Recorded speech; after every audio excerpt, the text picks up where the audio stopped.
Hello అందరికీ. Welcome back to my YouTube channel American dreams. నేను మీకు న్యూ ఇయర్ స్పెషల్‌గా వెజ్ తినే వాళ్ళకి ప్లాంటైన్ బనానా ఫ్రై ఎలా చేసుకోవాలో చూపిస్తాను. చాలామందికి బనానాస్‌తో ఫ్రైస్ కానీ, కర్రీస్ కానీ ఎలా చేసుకుంటారో తెలీదు. టేస్ట్ అయితే బాగోదు అనుకుంటారు. అదంతా అపోహ మాత్రమే. ఇలా ట్రై చేసి చూడండి. టేస్ట్ అయితే చాలా బాగుంటుంది. అచ్చం బంగాళదుంప ఫ్రై లాగే ఉంటుంది.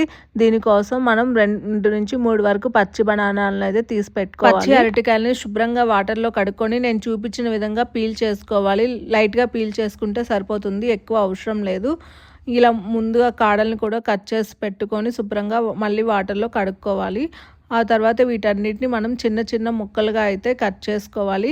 మనం ఫ్రైస్‌కి, కర్రీస్‌కి ఎట్లా క్యూబ్ షేప్‌లో చిన్న ముక్కలుగా కట్ చేసుకుంటామో అలా. వీటిని రౌండ్‌గా చక్రాలుగా కట్ చేసుకొని బనానా చిప్స్ చేసుకున్న టేస్ట్ అయితే చాలా బాగుంటుంది. మీరు ఎప్పుడైనా ట్రై చేశారా? ఇంకా వీటన్నిటిని చిన్న చిన్న ముక్కలుగా కట్ చేసి పెట్టుకొని అయితే పక్కన పెట్టుకోవాలి. ఇంకా లేట్ చేయకుండా రెసిపీలోకి అయితే వెళ్ళిపోదాము. బాండీ పెట్టుకొని తగినంత నూనె పోసుకోవాలి. నూనె హీట్ అయ్యాక పోపు దినుసులు అయితే వేసుకోవాలి.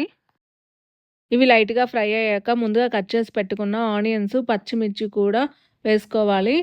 ఆనియన్స్ వచ్చి లైట్‌గా ఫ్రై అయితే చాలు. ఎక్కువ ఫ్రై అయితే మనకి కర్రీ అంతా ఫ్రై అయ్యేసరికి అయితే మాడిపోతాయి కాబట్టి లైట్‌గా ఫ్రై చేసుకుంటే చాలు.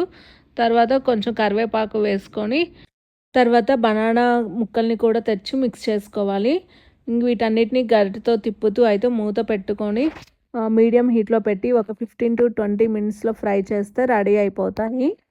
మధ్య మధ్యలో తిప్పుకుంటూ మాడకుండా టర్న్ చేసుకుంటూ ఇలా గోల్డెన్ బ్రౌన్ కలర్ వచ్చాక నేను ఇక్కడ మరింత టేస్ట్ కోసం అయితే కొబ్బరి పొడుమునైతే యాడ్ చేస్తున్నాను. దీనివల్ల టేస్ట్ చాలా బాగుంటుంది. తర్వాత రుచి తగినంత ఉప్పు, కారం, పసుపు కూడా యాడ్ చేసుకోవాలి. నేను ఇక్కడ కొంచెం కలర్ కోసం అయితే కాశ్మీరీ చిల్లీ పౌడర్ కూడా యాడ్ చేశాను. తర్వాత గార్నిషింగ్ కోసం కొత్తిమీర కూడా యాడ్ చేసుకోవాలి. ఇక్కడ ఫైనల్‌గా మసాలా పౌడర్‌ని అయితే యాడ్ చేశాను. ఇలా యాడ్ చేసుకుంటే టేస్ట్ అయితే బాగుంటుంది కర్రీకి. చాలా ఈజీగా అయితే ఫ్రై రెడీ అయిపోయింది. సర్వ్ చేసుకొని వేడి వేడి అన్నంలో తింటే టేస్ట్ అయితే చాలా బాగుంటుంది. మనకి పక్కన రసం పెట్టుకొని తిన్నా చాలా బాగుంటుంది. తప్పకుండా ట్రై చేసి ఎలా వచ్చిందో కామెంట్ చేయండి. Thanks for watching.